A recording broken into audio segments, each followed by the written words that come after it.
Hockenheim is the man in Formula 3000 this year. The quiet Swede has 4 poles, 2 wins and 4 second-place finishes. He's led 105 laps, or 44% of the laps run this season. If Wertheim leaves Germany with a 21-point lead, we'll crown a new Formula 3000 champion. But in order to do that, he'll need to win and will need his rivals to falter. Will we see the coronation of a new champion? Round 7 from Germany is next.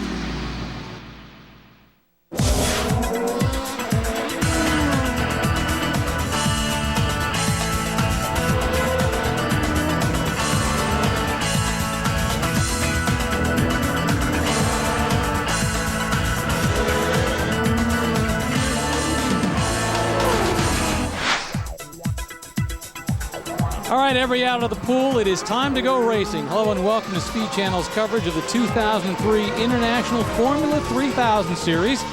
This is the pre-race show for the 8th round of the Formula 3000 Championship. This week it's from Hockenheim Ring, not far from Heidelberg, Germany. I'm Rick DeBrule alongside David Hobbs and Steve Matchett. You know, 2 weeks ago in England, we saw Bjorn Wertheim extend his points lead with a pretty convincing win at Silverstone. So, David, let's take a moment and look back at round 7, shall we? Bjorn Wertheim was on the pole for the 4th time this year. That's not Bjorn Wertheim. Not that I know of, but come to think of it, they're a little better looking than Bjorn. But speaking of Bjorn, he manages to move off very quickly ahead of Giorgio Pantano. It wasn't a great start for Riccardo Sparrofico as he lost out to Vincentonio Liuzzi for 3rd. This is American Will Langhorne trying to get around Zsolt Baumgartner, lost control and took a rise in the gravel. This is at the Abbey left-hander. Then just a few laps later, Rafael Giamiro tries to put a move on Michael Cohane for 12th, but he couldn't make it stick and took a similar trip to Langhorne's, but slightly more disastrous because that ended his day. One driver who was able to make the pass stick was Nicolas Chiesa. Now in Formula 1, here he is passing Yannick Schroeder for 10th. Just makes it stick. Then Chiesa took yet another ISR scalp, passing Schroeder's teammate Jaroslav Janis for 9th in what would turn out to be Chiesa's last race, but that's the good news because he was moving up to Formula 1. Meanwhile, back up front, Bjorn Wertheim was leading flag to flag, holding off Pantano and Liuzzi on his way to his 2nd win. Surprising it's only his 2nd victory considering what his point situation is. So at Silverstone, Bjorn Wertheim had the victory, followed by Giorgio Pantano, Vincentonio Liuzzi, and Riccardo Sparrofico. Patrick Frisacker there in the Red Bull, 2nd Red Bull car, and Enrico Toccocello in the 1st of the Jordan GP cars. There's Townsend Bell in the 2nd Arden International car. In 7th spot, Nicolas Chiesa, as we said, his last run in Formula 3000, Yannick Schroeder and Janis in the 2 ISR Cheroux cars. Michael Cohane, who had his very first race, not bad, 12th. Will Langhorne was 13th. Mark Hines was also in the car for the first time, finished 14th. Tony Schmidt and Rafael Jean-Maria, unfortunately, was not able to finish the race. As a result, was dead last. These are the driver points, and look at this. Bjorn Wertheim has 52 points. If he is able to win today, he could very easily in a number of scenarios, come away with the championship. But look how close it is from 2nd through 6th. Really, really just a couple of points in there, so that could be anybody for 2nd. Now let's talk about the team points. Team points with 7 rounds down and 3 to go. Arden International, look, still leading out there with 59, but back in 2nd and 3rd, Durango Formula on 45, Red Bull Junior closing in, look, on 41, Colonia 3000 on 33. Just behind them, look again, Jordan Junior Grand Prix team. And 2 down out further back down the field. BCN competition on 5. And poor old Brand Motorsport still with 0 on the board. And not likely to gain any by virtue of the fact that they're no longer competing. Now, as usual, the drivers had a lot to talk about following Great Britain, so Peter Windsor caught up with them to get some insight. Peter? In many ways, the Formula 3000 race was the antithesis of the British Grand Prix. Very few overtaking manoeuvres, very little action, in fact, and a start-to-finish victory for Bjorn Wertheim. No overtaking at all, but the next day, mayhem in Formula 1. Interesting in Formula 3000 how you're able to control the pace there and control the race. Yeah, I think it's, the comparison you made between Formula 1 and Formula 3000 is, I think it's pretty much down to the tires. because there's a big difference, and we're struggling a little bit towards in the second half of the races. So, but still, it was a good race. You were very close to him in the opening laps at Silverstone. Where did he start to get away from you? We had some little problem after 6-7 lap. We start to lose the front grip in the slow part, and that made me the problem after that 7 lap, 8 lap. Well, Silverstone was not a really good race. I lost on the start. I went to 4th. I started in 3rd place, and I just stayed behind. Lewis stuck there, just can't overtake, so not a really good race. It was a lot like a short oval race back at home, where you sort of get close to the car in front of you, the front washes out, the front tires burn up, you back off, cool them down, make another run, and sort of it's a long, frustrating day, because you know you're a little quicker than the guys you can see in front, but nothing you can do. Just got to try to get qualified a little bit better, and I start behind the 8 ball so much, not knowing the tracks each weekend. But you know, if I can pull off a top 2 or 3 qualifying spot pole, things will look pretty good. Into Abbey, I kind of had my right tires on the grip and left tires on no grip, so that put me right, and then I went over to the right and it had the reverse, and so I missed that corner. So I wasn't going to make it, put my foot in it through the kitty litter, and fortunately it didn't get stuck.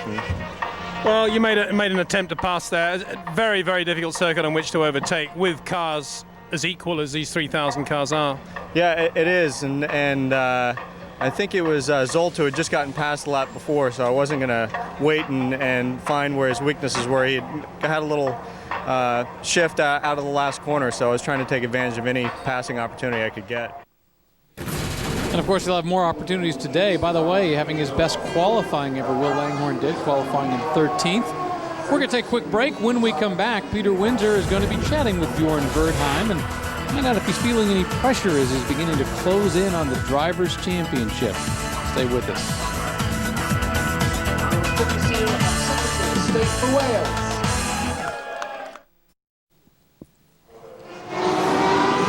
Welcome back to the pre-race show for the German round of the International Formula 3000 Championship. As we mentioned earlier, Bjorn Verdheim claimed a dominant victory in Great Britain, but the win was even more important than usual because it puts Bjorn in a situation where he could potentially clinch the championship today. All right, David, let's talk about these. These are the scenarios that Verdheim could use to potentially clinch the championship today. Yes, I mean, the only 2 people in with a chance at all are Pantano and Liuzzi, and Liuzzi's 23 points behind, so he's going to have to win a couple of these races and a couple of DNFs for Verdheim to even have a chance of winning the championship on the 3rd and final round. So it's really, it's going to be a long shot for anybody else to win this but Verdheim. Will he win it today? Because unfortunately, Riccardo Sperafico is on the pole today, is more or less out of the championship, but he could act as a spoiler to stop the championship being won today. And you never know going into that first turn whether it could be a result where it could knock Verdheim out. Verdheim's had a great record this year, but all right, we spent Peter Windsor now to catch up to Bjorn to see what Bjorn's thinking about when it comes to this championship. Peter? Well, things may look reasonably tight for Michael Schumacher right now, but one man could clinch a championship this weekend, and that's Bjorn Verdheim. Mathematically, Bjorn, you could win the European Formula 3000 Championship this weekend. Bit of a long shot, but it could happen. Is that on your mind at all? Well, not really. I know I can win it, but I think I'll have to win, or I don't know if it's enough to finish second, but at least I have to score 3 more points than Giorgio. But you know, I'm thinking I have the same thinking as every other race weekend. You know, I just try to do my best in qualifying, and I will see what I have to do in the race. Just try to win the race as ever. Yeah, of course. Bjorn Verdheim could clinch the championship this weekend. Is that in your mind at all? Yeah, his 2 races I think is quite difficult to beat Bjorn Verdheim this year. And you see also now he's there on the front, he have no problem, he's always there. And I think it's not difficult for him to win that championship. But we are also to do something to try to stop him a little bit, but it is too strong this year. But Antonio, kind of an interesting weekend. Bjorn Verdheim could clinch the championship here if mathematically things went his way. Is that something that is in your mind at all as you go into this race? Yeah, for sure. We are fighting for the second place of the championship. Virdheim is a bit distant, so we are fighting for that as well. We hope we will make some mistakes here. We will not close the championship until the last race. But anyway, we are fighting for this. For sure, he has to be really careful because here there are me and Giorgio. We have a lot of anger to try to catch him. What is the difference between the Arden car and the others, do you think? Maybe the driver.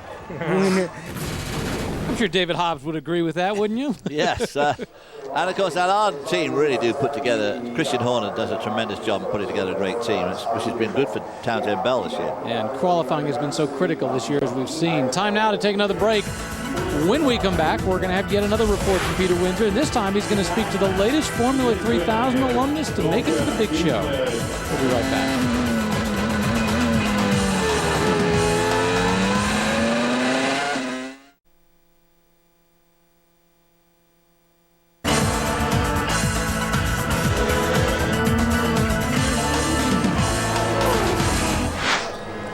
Welcome back to the pre-race show for the Formula 3000 Championship. You know, as we've been preaching all season, Formula 3000 is the premier feeder series to Formula One, and that was proven yet again this week when Nicholas Chiesa was selected to drive the Minardi for the remainder of the season. Peter Windsor tracked down Nicholas to talk about how this has changed his life. Nicholas Chiesa was not particularly optimistic about his Formula One chances when we spoke to him in the Formula 3000 paddock a few races ago. But here he is at Hockenheim driving for Minardi. How far away does Formula One look for you where you're sitting right now? It does look a long way because I've spoken quite a lot with various Formula One teams, and every time I thought I was close, I've been very, very far off. To be honest, then I didn't know. Formula One was really funny to me, can I say. The past 3 years, I always thought I was really close to Formula One, and then suddenly I realized this year I was very far away, and I thought I'm just going to concentrate as much as I can on the 3000 this year, and suddenly when I was concentrating the least on Formula One, it arose that I had this chance. It was an unbelievable feeling. Obviously there's a vacancy, but equally, how big a part did winning Monaco and getting some podium finishes play in this, do you think? To be honest, I don't know. Obviously, winning in Monaco and the third place in Nürburgring didn't make the chances any worse. But I think it was a case of, as very much of the cases in Formula One, it's being in the right place at the right time. How's it gone down in Denmark? Oh, unbelievable. It's a nation of 5 million people only, and we've had 3 Formula One drivers. So every time a Formula One driver comes out, people are very happy, and that's a positive thing about it. Within the testing ban, you can do some bedding in laps. Have you been able to do any? I've done 300 kilometers of testing, which is just over 100 laps of Fiorano Ferrari's test track. How did it feel? It felt awesome. The car's a really good car to drive. At first, you have to get used to the power and obviously the brakes are mega, but it's, I say the car is so good. I mean, it's built for this purpose that is, in one way, once you get used to it, it's easy to adapt to, because a lot of your strength is concentrated on the steering wheel and from the steering wheel alone, except from the 3000 where you have a gear stick and a lot of other things. But yeah, and the power steering obviously helps a lot as well. Absolutely brilliant. Traction control as well. Lots of new things to get used to. Very best of luck to you. Thank you very much. Is that his EKG rating on the side of his helmet? Doesn't look like his heart rate there. All right, we've been talking about Formula 3000 and how it is the feeder series for Formula One, and you can see why. Take a look at the names from Formula 3000 who stepped up to Formula One. Heinz-Harald Frentzen, Rubens Barrichello, bunch of nobodies. Yep, Panis there, the 93 champ, Coulthard, 92 and 94. Cristiano Romano, the kart champ at the moment, did it 96. Yeah, 96, John Pablo Montoya, of course, now with Williams, 1997 and 1998, and on pole, of course, for tomorrow's German Grand Prix, Nick Heidfeld, 98-99. And Justin Wilson, of course, who has just stepped into the Jaguar this weekend, was the 2001 champ. And that same year, Mark Webber, his teammate, was running. Pisonia and Chiesa are the latest additions to the Formula One field from Formula 3000, although Pisonia, of course, has been dropped for Chiesa. And the reason that Chiesa is now in Formula One. Now, in addition to Chiesa, there's another member of the Formula 3000 fraternity who also got a little taste of Formula One this weekend. Zsolt Baumgartner took place in the Friday test for Jordan Grand Prix. Peter tracked him down as well. Suddenly it seems to be happening for Formula 3000 drivers. We have Nicholas here and you driving the Jordan here at Hockenheim. Great news. Yeah, I'm very happy about this possibility. I can drive this Friday in Germany, the 2-hour session, and Hungary. It's a very big possibility for a Hungarian driver, so I try to do my best. Well, you've had a bit of a shakedown run in the Jordan. You had a little bit of experience last year. How does Formula 1 feel compared with 3000? Yeah, it's very difficult to compare. I think the Formula 1 is more quicker in the corner speeds. The brakes are... It's massive difference. You have later braking points. The whole electric on the car, you don't need to change. You have auto gear changes. You have the traction control. What's the main difference as well? I think overall is more. That's like a modern car. Big jump from Formula 3000 to Formula 1, but for a guy like Zsolt Baumgartner, pretty exciting. He did get a brief demonstration run last year before the Hungarian Grand Prix, but an actual run at speed this weekend for 2 hours. Pretty exciting for the young man. We're going to take a break. As you can see, another 10 minutes before the cars start to roll off here in Germany for the Formula 3000 race. Welcome back to Formula 3000 on Speed Channels. We look at Riccardo Sparaffico getting ready to climb in his car. Before we do that, though, we're going to take a quick trip around the track with our own David Haas. Well, the new track last year, very short from what it was in the old days. 2.8 miles, 33 laps for these guys. Very hot today, 17 corners. It's going to be a physical track. As Kay said, these guys don't have power steering. And as you can see, there's an awful lot of cars for them to wield, corners for them to wheel these cars to. Turn one, hopefully everybody's going to get through there okay on the start, because that could really shuffle the old championship positions around. Riccardo Sparaffico on the pole, wants to get there and have a clear run. The only really good overtaking opportunity here is turn 6.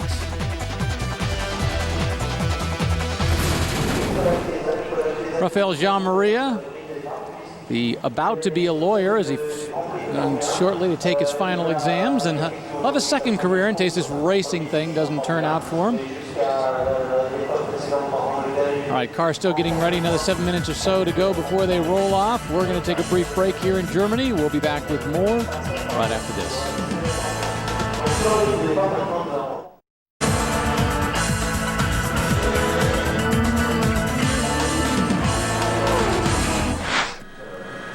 Not far from the start of the Formula 3000 race. Let's look at last year's race. It was a very eventful affair at the start. In fact, Giorgio Pantano led from the pole in the red Coloni car. Remember, he was driving a red car last year. Tomas Enga qualified second, but teammate Bjorn Verdheim got the jump and took second going into turn number 1.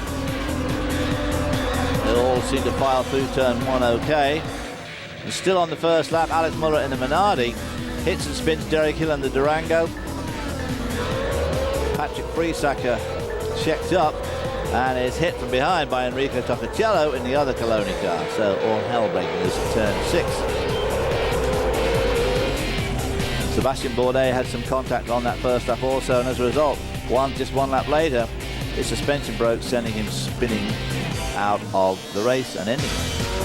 Enga was running third, but had a little excursion right here through the, as Will Hangorn described it, kitty litter. That dropped him back to 4th. Bringing an awful lot of gravel on it. Derek Hill was charging back from his incident, but also went off. Nice. Around the back of the side. Nice negotiating through the signs there. Came back on. Lap 16, Riccardo Sparaffico in the Petronas Junior car tries a rather optimistic move on Enga for 4th. And that ended Enga's day, done with a broken suspension. Sparaffico got a penalty. Look at this here. Rob Ewan here is trying in the white Aston Omega car, trying to squeeze through an impossible gap between Riccardo and Mauricio.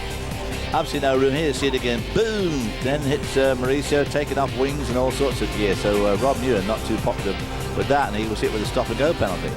This is the battle for 10th. Derek Hill tried to get by Alex Muller. Hill takes a different line through the grass, actually. Lost the rear end. He spun, but he was able to continue. He had a fairly eventful day, didn't he, there? 2 laps ago, Pizzonia was running in second until he lost all gears except first. You can hear that horrible noise. Pretty uneventful, though, up front for Giorgio Pantano, who won his second race of the season. On the podium, it was Pantano, joined by Bjorn Verdheim and Rodrigo Speratico, who finished third, quite simply by surviving all the carnage that had gone on.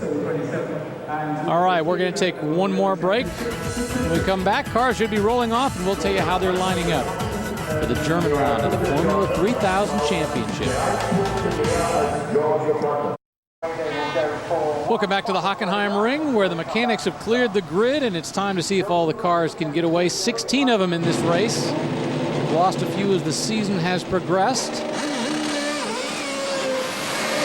Laying down a bit of rubber there, because the guys on the left of the screen, on the right of the track, are on the dirty side of the track after that Formula 1 qualifying. Saw people kick up a lot of gravel, and that's going to be good, unless they've swept it with a mechanical sweeper. Could be bad for those guys on the left of our picture. Everyone away, nobody stranded on the grid as the mechanics walk back to the pit lane. And since they're all safely away, let's show you how they're going to be lining up today. The first row for the second time this season, fourth time on the front row, Riccardo Speratico.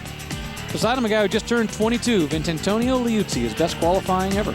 On row 2, Bjorn Verdheim, championship leader, and it's the first time off the front row since Spa last year. And next to him, Patrick Friesacker in the top 4 for only the third time this year. Row number 3 is going to be the American Townsend Bell. Beside him, Giorgio Pantano, who's actually in 5th. Remember when Townsend Bell called him Puntano for punting him off in the first race? In the 7th spot for the 4th time this year is Enrico Toccacello, and on the first of the Jordan GP cars, and alongside him for the 3rd time this year is Jaroslav Janec, the youngest driver in the race in the ISR Chery car. Row number 5 starting 9th is Zsolt Baumgartner, who got to run that Jordan Grand Prix car in the extra test session on Friday morning, although it didn't necessarily seem to help him. He got a little extra track time, but only converted that to 9th. Beside him, Tony Schmidt. On row 6, Yannick Schroeder in the 2nd ISR Chery car, and next to him is Rafael Giammaria in his best grid position since Monaco, where he qualified 8th. Row number 7, Will Langhorne, his best qualifying so far this year. Beside him, the new kid on the block, Sam Hancock, 23-year-old Brit. And on the final row is Valerio Scassoletti in the BCN car, and alongside him, Michael Cohane out of British Formula 3 in the 2nd Astra Mega car. And it's a pretty hot day here in Germany. It has been warm all weekend, likely to continue this way through tomorrow's Formula 1 race as well. Townsend Bell said the best way to describe it is kind of compare it to Florida, if you can imagine that. The humidity doesn't seem that high, but the drivers say that it feels more humid than the actual humidity. Well, we heard Rubens Barrichello say in the press conference after qualifying that it felt more like Malaysia. So, and for somebody that comes from Brazil, where it's always very hot and humid, it must be extremely hot and humid, and it's going to be tough on these guys. It's only 33 laps, but these cars are much more physical, still got to shift gear. No power steering, pretty good grip from those Avon slicks. All the tyres are the same, of course, unlike Formula 1 where you have 2 distinct manufacturers. So it's going to be a tough race for these guys. It'll be tough on the cars as well as far as cooling is concerned. The F1 guys were saying, got to worry about dissipating heat from underneath the bodywork. Well, these cars shouldn't be so critical as that. They're built to Formula 1 dimensions. But they should be okay. I can't see that they've added, or I should say subtracted, any bodywork away from the rear of the car to try and cool the engines, but see how the reliability lasts very throughout often the race. They add little bits of the ducts for the drivers. I don't see any driver ducts either. You can see how the cars there were staying right to the picture before they go over to the left. They want to stay off that dust and gravel as long as possible. Now remember, in Silverstone, Liuzzi had a great start and was able to slingshot past Riccardo Speratico because Speratico smoked the tires. Let's see what's going to happen now. They're going to start the race in Germany. Formula 3000 event. Man with his finger on the button. Lights are on. Engines rattling up on the rev limiter. Tension here. They want to get this race underway. And they're away. Let's see. Speratico smokes it slightly, slides sideways. Bjorn Verdheim slots behind him, gets into 2nd ahead of Antonio Liuzzi. Great start for Verdheim. Very, very important for him. Bell losing out to Friesacker and Pantano. Somebody very wide in the back. That was Scassoletti going wide there, Rick, I think, just taken into the gravel, but regains the track. Verdheim getting around Liuzzi. Liuzzi, one of the only guys that could conceivably beat him this year in the championship. Would be a tough go, but that certainly helped him. There's Bell. Townsend Bell and Enrique Toccacello. Side by side, they come down to turn 6. This is where Bell got the position back. There's going to be a lot of... Toccacello trying to take it back, and he gets it. Oh! Bell just managed to squeeze. If that's Pantano that's I think it was. I think it was Pantano and Toccacello. Well, that's just about duffed his championship chances up. Remember, Pantano was second in the championship. Is that Toccacello that got swallowed up there? Well, they're all nudging each other in the back of the pack right there. Boy, Sperrifico and Verdheim lucky to be away from that. That blue car right there you just saw was Giorgio Pantano.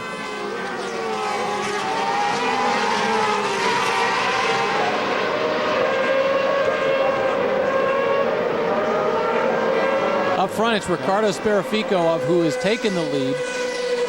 Bjorn Verdheim is in second. And there's Liuzzi, Friesacher. Looks like Tony Schmidt in the Astromega car. Just in front of Townsend Bell, which he doesn't need. Townsend Bell, who moved back at the start, but then was able to reclaim the spot. Now Townsend Bell, to me, looks quicker than Schmidt. And he's already taken a look to the inside. Pulled it off. Can he hold on the other side of the turn? No, he went wide. Oh, the cameraman broke away right at the wrong moment there. This is Toccacello. Yeah, into the pits to sort that body damage out. That's Ricardo Sperrifico there in the front. Bjorn Verdheim. Bell and Schmidt. Bell goes down. Bell's going at him again. Bell again. Outbreak. See, that's always the problem, isn't it? You know, you can outbrake and dive down into the corner, but you've then got to power yourself back out of it again. You've got to hang on there. This is a tremendous battle here. And the secret is just trying to take away the line so that he can't get it on the flip side.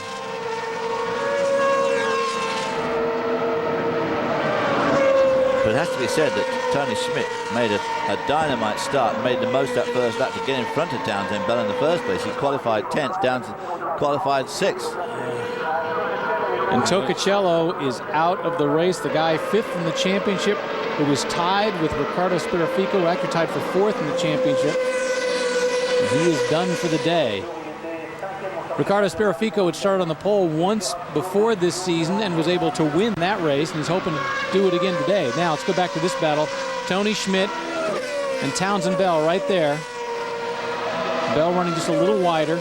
Townsend Bell had him on a couple of occasions on that first lap. Unfortunately, he let it get away from him. He was not too eager, but he let it get away. And of course, now Tony Schmidt's got himself into gear. And Bjorn Verdheim now all over Ricardo Sperrifico. But if I was Bjorn Verdheim, I'd be taking great care here, because his team must have told him that the only two guys who got a chance of beating him, well, certainly one of them, Pantano, is so far back that he can't have the effect on the result. And you can see there's Townsend Bell going in again. Now can he make it stick? I think he did that time. Oh, did he take the nose off then? I think it was a tear up that came. Oh, okay. I think it was a tear off from one of the visors before. Because he slashed across the front of Schmidt. It looked pretty close. Townsend Bell finally makes the pass on Tony Schmidt and makes it stick this time. Meanwhile, take a look at Patrick Friesacher in the second Red Bull car. He keeps moving from side to side, looking like he wants to get by his teammate Liuzzi. And there's Giorgio Pantano in the back. Remember, Pantano is in second place in the points championship. But right now, if he finishes like this, Bjorn Verdheim should be able to clinch it. That's it. Michael Cohane, his second race. The guy from Ireland coming to... It's like a very slow end. It's too soon to say that that's any sort of overheating problem. I think we should watch that situation as the race develops with these temperatures today. Once Townsend Bell got by Tony Schmidt, he's just leaving him behind, and he's starting to take off after the pack ahead of him. Sperrifico's starting to take off now a little bit. Townsend Bell, as you say, has really done a great job there. Got the fastest lap of the race so far, and he is desperate to try and catch up with Liuzzi and Friesacher in the two Red Bull cars. Remember, he's never driven in a Formula 3000 car. Look at the movement going on here. Boy, that's Liuzzi trying to get around Bjorn Verdheim. He's setting them up. Boy, if Liuzzi was to take Verdheim out, That would really keep the championship alive. What, are you wishing for something here? Look at this. Whoa, whoa, whoa, here he goes down the inside. Has he gone too fast? Yes, way too fast. That's going to let And he's going to lose the position to his teammate as well. Patrick Friesacher gets by. I don't know what to happen. I can't try to brake and the car goes away from me. I don't know what happens. It's not my fault. And Townsend Bell, meanwhile, is trying to hope that he can take advantage because now Liuzzi's moved back. Let's take another look at it. Here I am coming on the inside of Wertheim. I had brake him easy, but now the car goes wrong. I'm off the track. And Wertheim was smart. You could see he literally just kind of moved over and said, fine, you want to go that late, I'll let you do it, but I get the position as soon as the turn is over. A lot of racing going on here in Germany. Formula 3000. They've got a great race going on. Don't go away. We'll be back with more in a moment.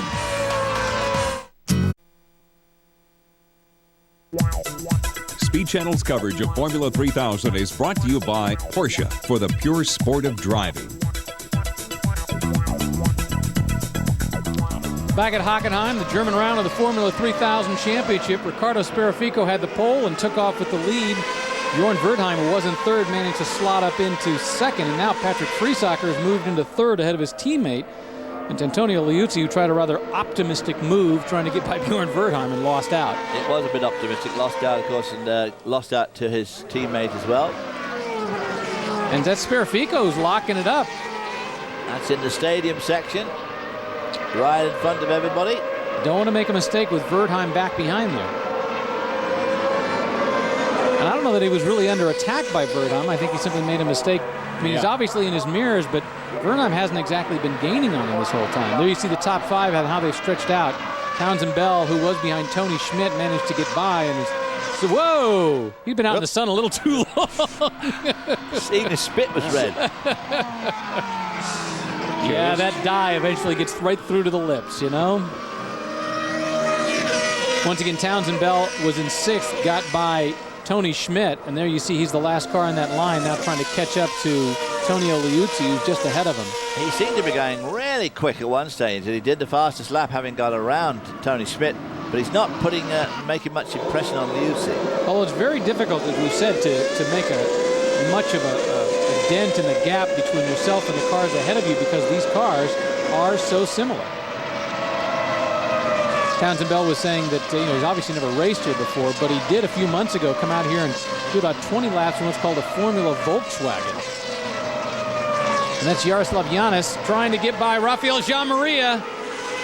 Jean-Maria hangs on to the position. This is for 9th place. He's going to do it. No, it looks like side by side. There it is. Oh, that must have been close there. Yeah. Bit of good driving there. Very controlled driving by both cars. And here's the second car. The ISR Cheroux car of Yannick Schroeder right behind Jean-Maria now as well. What the guys have been complaining of, really, you can't get too close, even in these 3000 cars, because they depend so much. To get the tyres to work, the front-end grip, you need that front wing to work. You're getting close behind the car in front. The front end, as the drivers describe it, washes away, understeer, and you can't do it for long. Will Langhorne rocketing along there in 12th position. Once again, having his best qualifying in 18th. He came into the season late, never got any testing, and he hasn't done well. The team hasn't been doing well, period. So it's kind of hard to judge how well he should be doing comparatively, but he's up to 12th, which is not bad, all things considered. Let's take another look at the battle between Rafael Jean-Maria and Jaroslav Yanis. He lost a little bit of time there when he locked up, but look how close they are. Maria Rafael had to really slow up just a little bit there, otherwise he's going to spear right to the side of Jaroslav's car as he went around the outside of it. There's there's Friesacher, currently in third spot, not losing any ground now to Bjorn Wertheim. But then Bjorn Wertheim's got to run a real controlled race here. I mean, if he just finishes where he is at the moment, basically he's got this thing in fact, this would be the points if they finished right now. Wertheim over Pantano would have a 24-point gap, and he only needs to lead this race basically with 21 to come away with the championship. That would be a tight battle, though, between Pantano and Sperafico. Pantano, as we saw last year, is a major overtaker. He's really good at the old overtaking, but he's back in 7th spot at the moment. It's going to be a bit of a struggle for him to get around anybody in front of him because they're all fast. Tony Schmidt is his next victim, and Town and Bell seems to be, is he catching up on these guys, or is he actually losing really ground? It's hard to tell. Watching There's that blue car Pantano. right there is Pantano behind Tony Schmidt, and obviously he wants to take a bite out of Schmidt.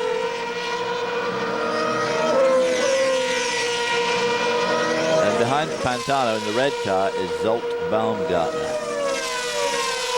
I think this is Will Langhorne. Yeah, it's a replay from earlier on, I think.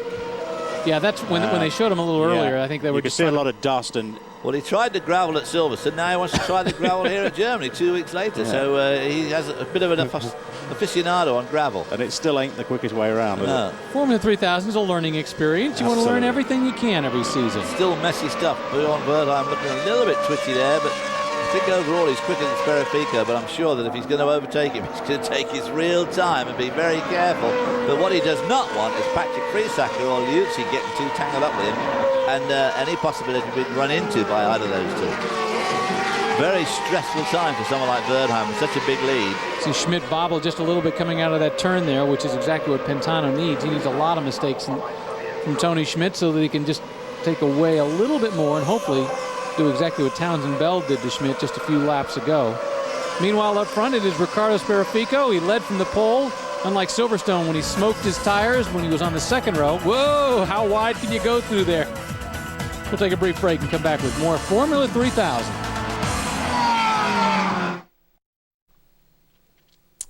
Back in Germany, the Formula 3000 race. This is round 8, and there are only 2 races left after this one. That will be in Hungary and Monza, Italy. As a result, if Bjorn Verdheim can finish in second, and Giorgio Pantano finishes where he's at, Bjorn Verdheim, because there's only 2 races left, could win this championship. Don't forget, Speed Channel is your home for Formula 1, and coming up tomorrow, we'll have live coverage of the German Grand Prix. Coverage will start at 7:30 in the morning Eastern Time with the Acura pre-race show. Peter Windsor will have all the latest news from the paddock, as always, including a rather fun survey of the paddock to see whether the Formula 1 Society thinks Michael Schumacher can win his 6th championship. That's tomorrow at 7:30 in the morning Eastern Time, only here on Speed. Ricardo Sperrifico up front. He already has 1 victory this season. He wants number 2. This race has unfortunately settled into a rather predictable pattern with the Formula 3000 this year. If there's no slamming and banging into each other, they tend to run around somewhat processionally, and of course that is one of the dangers of having these very, very even formulas where the engines are sealed, the cars are the same, you can't do much to the car, and the tires are all the same. Everybody thinks it's going to make for terrific knockdown, drag-out racing, but it doesn't always the case. It doesn't always work out. And David, as well, I was thinking the gaps, the physical gaps between the car is about where they can be for the front wing to work because of the turbulence flowing off the car in front. So not only does it not really make for close racing all the while, but it is very difficult to make that move. If you've got to do it, you've got to make that move very quick within a couple of corners. The only sort of racing where cars that are very evenly matched works is Winston Cup racing on high banks. You have to have the high banks. You just can't get. It just doesn't work otherwise.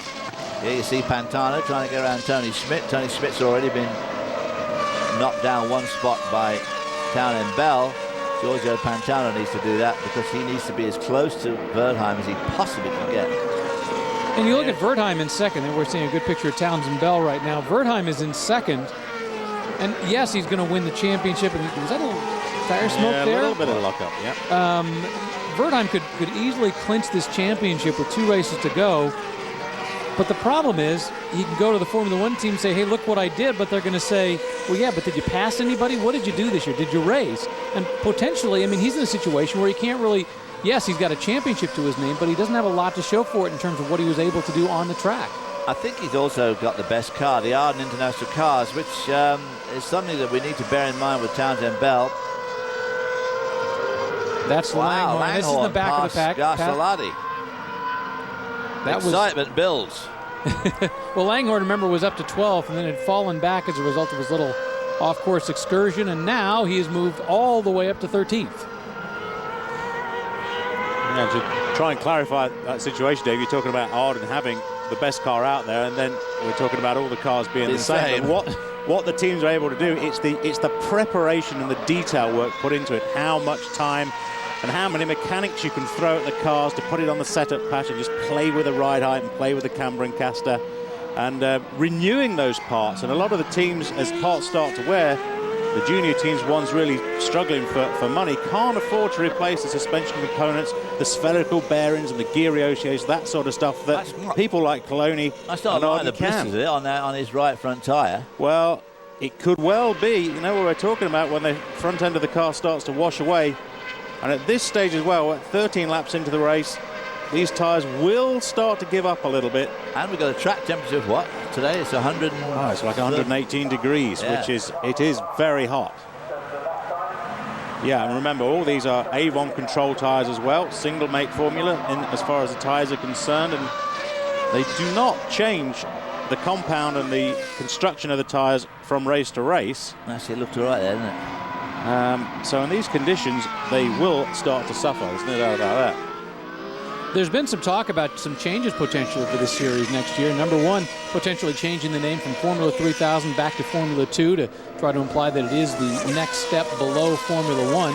There's talk of adding pit stops next year, potential for changing tires, potential for changing the tires next year, going with a different compound that adds a little more excitement to the race. Of course, what made the real Formula 2 of old so great was that somewhat like Busch racing now, the Busch Grand National Championship, you could have Formula 1 drivers in it. So Formula 1 drivers would have the odd guest appearance, like the Schumacher brothers would be here at the German racing. And that's what really made Formula 2 exciting, especially when you saw how the upcoming drivers sometimes dealt with the current Formula 1 drivers. Although at this track, it also meant for a little tragedy when Jimmy Clark back in 1968 was driving a Formula 2 car and was killed back in the forest section. We'll take a brief break and come back.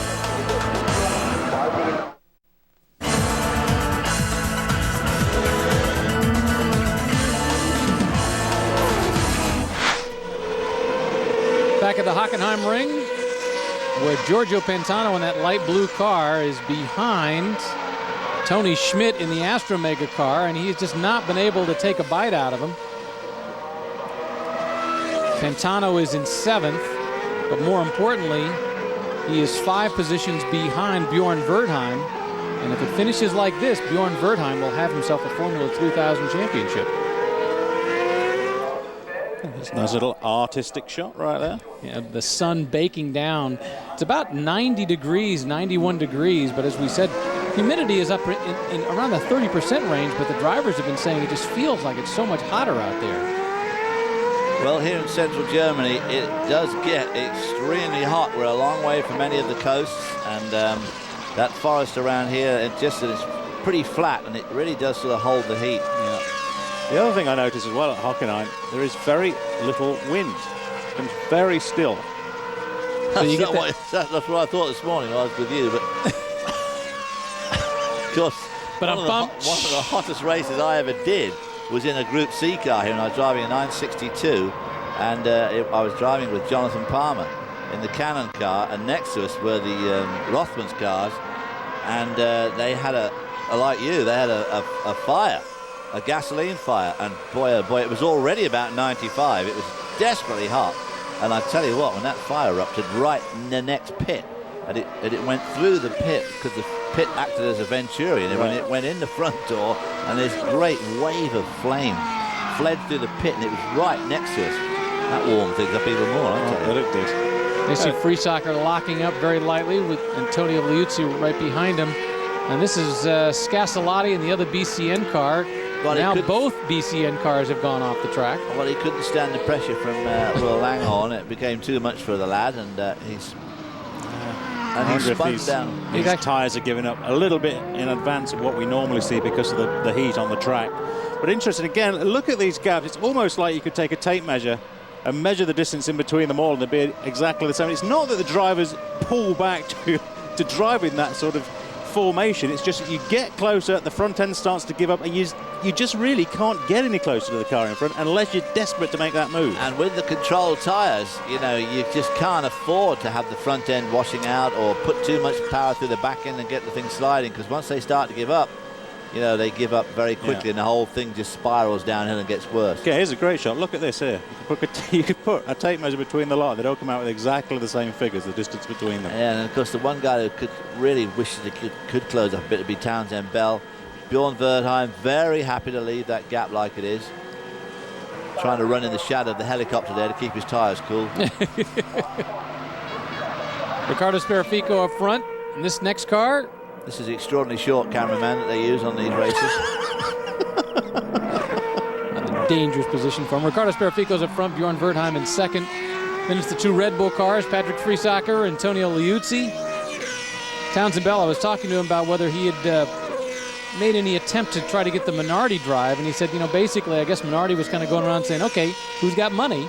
And Nicholas Chiesa, because of the Danish Peugeot money, had about $1 million or so, and was able to bring that to the team.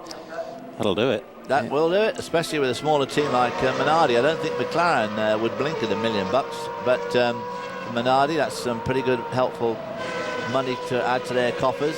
Now, Townsend Bell, of course, I think already he's lined up for next year, because as we saw from our graph earlier on, a lot of these people have done this championship twice. People like Montoya, Olivier Panis, Justin Wilson, and won it on their second year. Well, that's like Verdheim, no question. That's exactly what Verdheim did exactly the same thing. So maybe Townsend Bell is really trying to line up and keep himself in with the Arden team, who are the best, and possibly try and win this championship next year.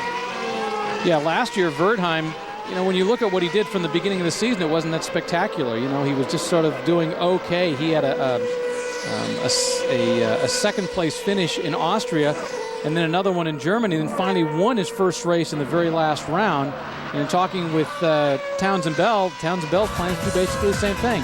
Learn the tracks, come back for a second assault next year. We're going to take a brief break and come back with more from Germany right after this. Let's circle back.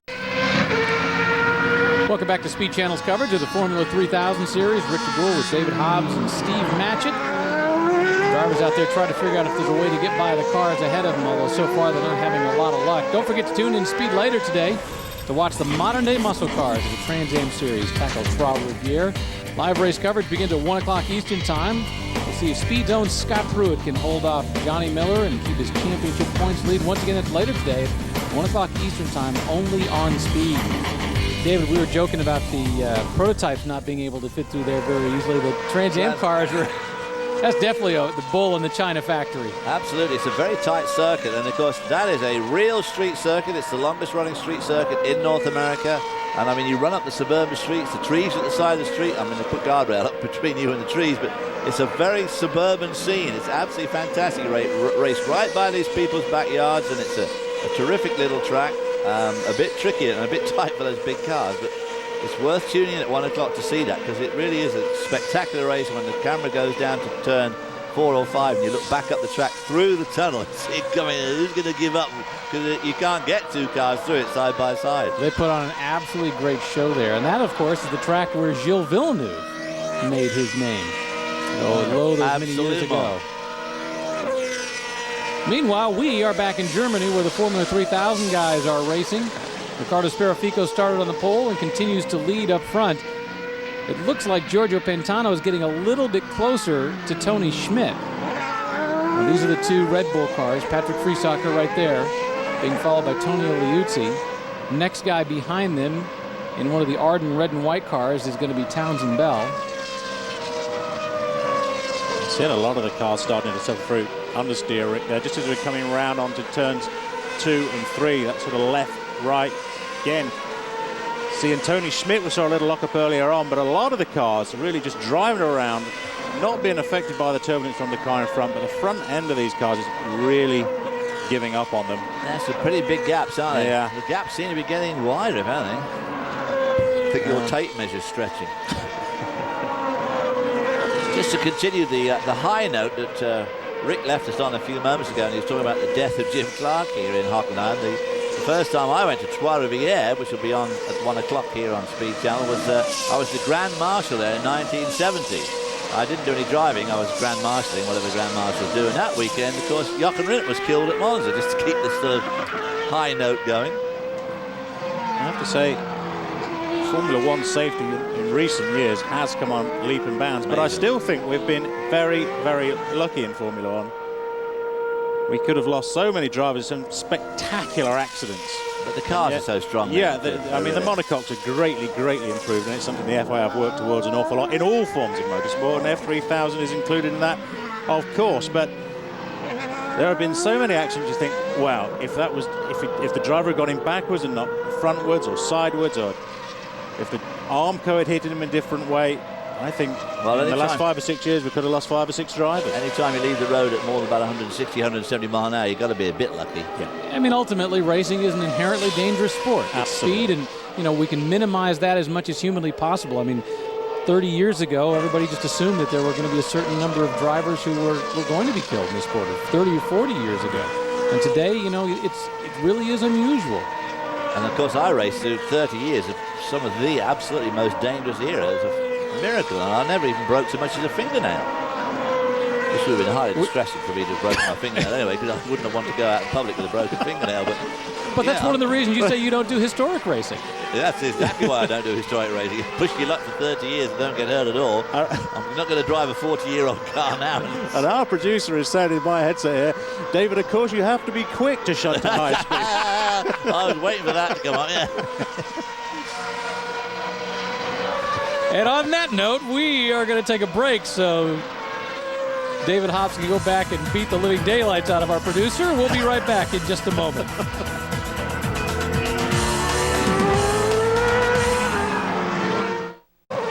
Speed Channel's coverage, Formula 3000 event from Germany. Richter Brühl, David Hobbs, and Steve Matchett. Ricardo Sperfico took the lead from the pole and has not given it up. Meanwhile, we're watching some of the back markers. That's Scassolotti, who just got passed a few moments ago.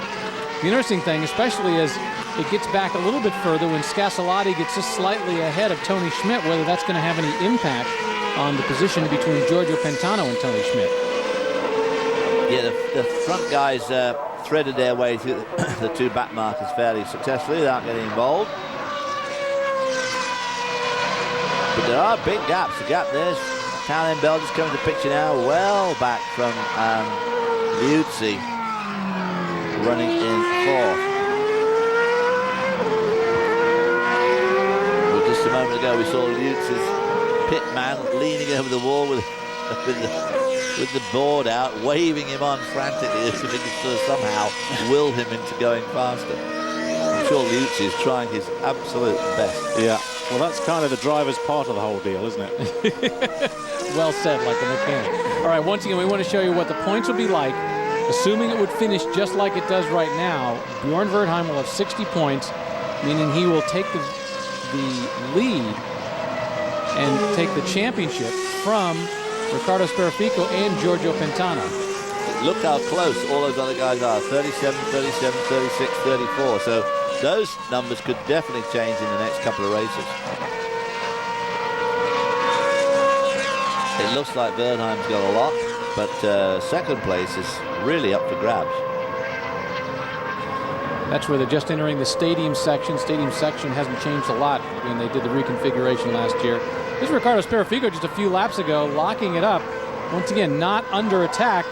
And it just doesn't seem too uncommon to see these guys doing this, Steve, where they just, for whatever reason, even though they're not under attack, not being pressured, but either something about the tires or the brakes. I think it is. I think they're having inconsistency problems with the tires, and it's just catching them out a little bit. I think the wear is not uniform in the tire compound as it wears down, and probably in this heat as well they're suffering with it.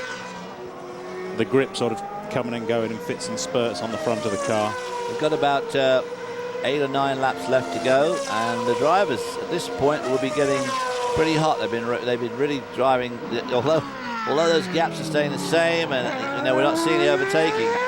You just trust me, these guys are all just trying like heck in those cars, putting everything into it. So they're generating a lot of internal heat and a lot of stress. The car itself is generating huge amounts of heat, and it's a tremendously hot day. So these guys are starting to get a bit hot. You might see some concentration start to lag towards the end here. Well, hopefully we'll see some concentration lag towards the end here, so that something happens. As long as Bjorn doesn't do the concentration laps like he had in Monaco. Boy, oh boy, you'll never forget that. Because if he'd won that race, the championship would be over. Really. But it gave Nicholas Chiesa the win, which obviously kept his sponsors Peugeot happy in Denmark and kept the Danish people happy, and of course it's allowed him to step up into Formula One this weekend. 7 laps to go. A happy sponsor is a good way to make it to the next level, whatever it may be. The happy sponsor is hard to find. You know, I want to mention Sam Hancock. We haven't talked about him. We haven't really seen very much of him, but he's back in 12. Remember, this is his very first race. 23-year-old from London. You know, he spent a lot of years in karting, raced in Formula Palmer Audi for a couple of years. He was running sports cars from 2001 onward. Finished 5th in the GT class at Le Mans. And he's been very uneventful, although we see some dirt being kicked up in the back there. This is...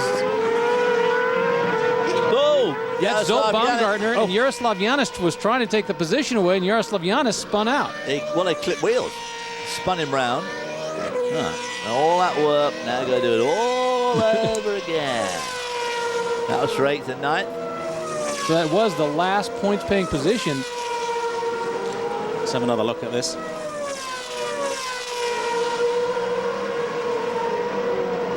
Zsolt. Okay, goes wide. Ooh. That was that dirt that we saw kicked up, I think. Puts the tires in the dirt. And then, oh, very wide.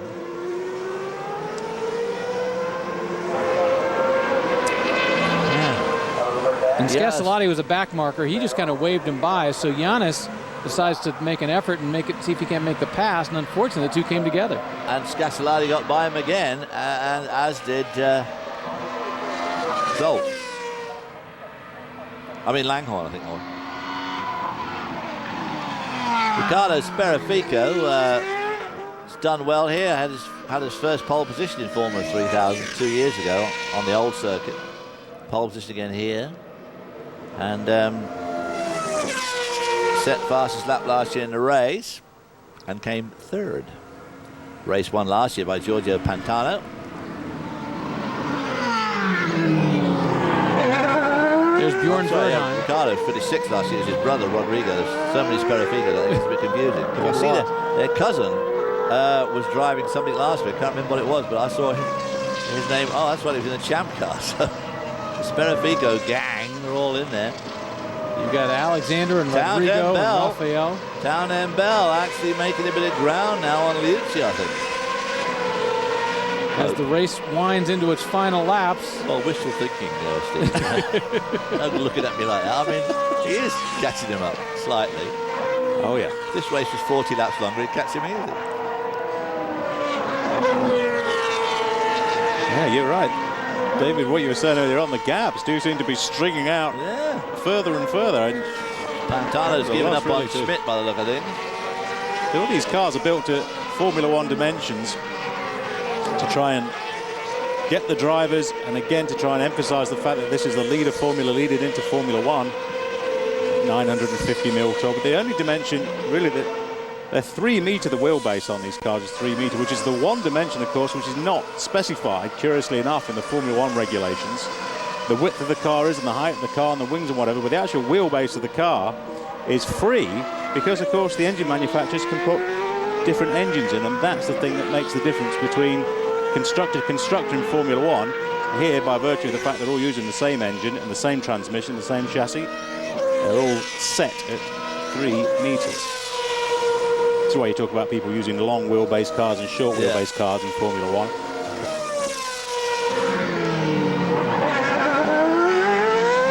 '23-year-old Tony Schmidt having no trouble at all holding off this guy right here, Giorgio Pantano, who is watching any chance of a championship in Formula 3000 this year slip away. We'll be back. Back in Germany, the Formula 3000 race. Rafael Jean-Marie in the light blue car right there, just ahead of Yannick Schroeder. That is for 10th place on the track. Only 3 laps to go. Meanwhile, up front. And that is Sam Hancock, the young English driver. Who there we were talking about him. Standing in. I'm sorry, that's... No, that's Scassolotti. There's Riccardo Sperafico's teammate. His crew giving him the signs. Meanwhile, Bjorn Verdheim is in second right now, and he is on the way to clinching the Formula 3000 championship for 2003. Go in the record books with names like Sebastian Bourdais, Justin Wilson, Bruno Junqueira, Nick Heidfeld, and nobody by the name of Juan Pablo Montoya. Who, if anybody wants to know, is sitting on the pole for tomorrow's race.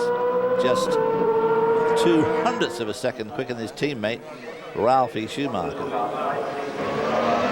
In fact, Montoya probably the most successful of all the Formula 3000 champions who've moved on to Formula One.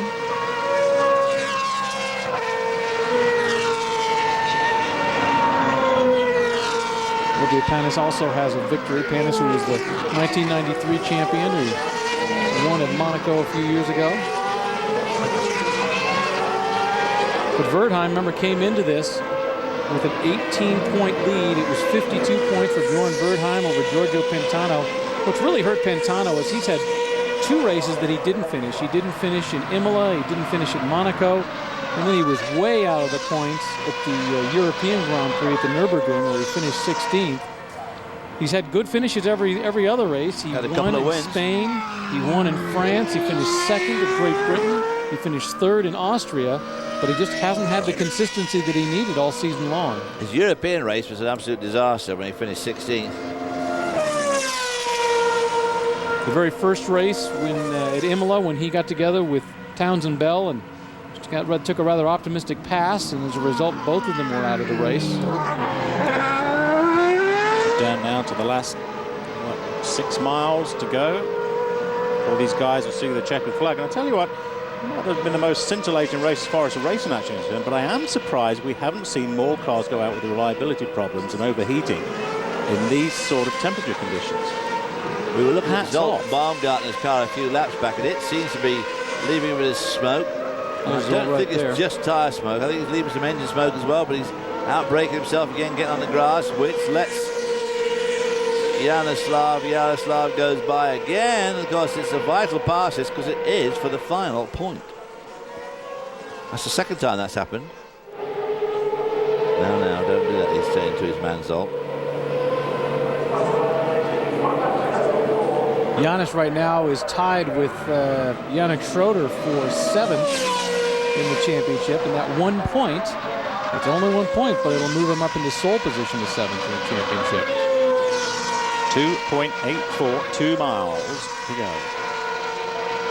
And Bjorn Verdheim, by virtue of the fact that he has managed to hold on to a nice clean 2nd place behind Riccardo Speraffico, looks like he is going to walk away with the championship this year. And once again, it's been a less than thrilling championship. But the important thing is when you walk around with your resume to the teams, the Formula One teams, and you say what you can do, they haven't watched every race. They haven't watched every lap. And all they know is, guess what? He's got himself a championship.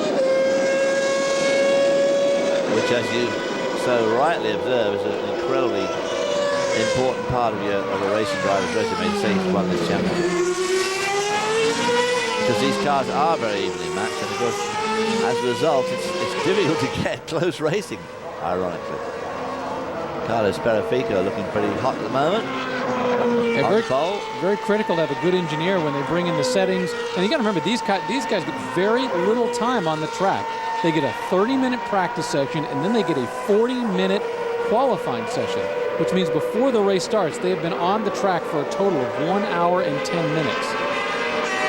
Riccardo Speraffico comes around to finish his very last lap here at the Hockenheim ring, and he will take the checkered flag for his 2nd victory of 2003. But more important, right behind him, Bjorn Verdheim will become the first Scandinavian champion of 2000 of the Formula 3000 series. And Townsend Bell in the 2nd Arden car was in fact closing right up there on Liuzzi, whether Liuzzi was taking it easy or whether his car was going off, but Townsend Bell just missing out there on 3rd, getting his best results of the year in 4th. And Giorgio Pantano, who was the challenger in the Formula 3000 series for this year, he was in 2nd place coming into this race, not able to score enough points to take the championship away. So Bjorn Verdheim didn't win, but a nice, smooth, clean 2nd place, and as a result, has a championship to his name.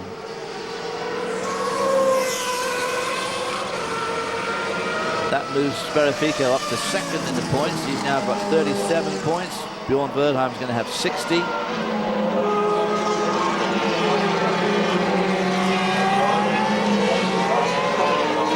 Let's take a look at the results, in fact, with Ricardo Sperifiko the victor, but Bjorn Verdheim, perhaps more importantly, second and gets a championship out of it. Patrick Friesacher, Antonio Liuzzi, the two teammates, third and fourth, and Townsend Bell finishing fifth, and unless I'm mistaken, that is his best finish so far this season. Let's see here.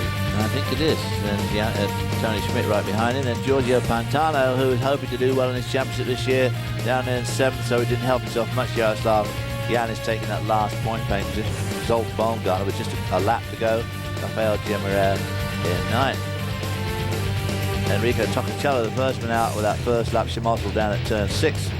Ultimately put him out the race. Michael Coho, Scufflady and Langhorne in the two BCN cars. Ricardo Sperifiko, he is the winner at Hockenheim. We'll take a brief break and come right back in a moment.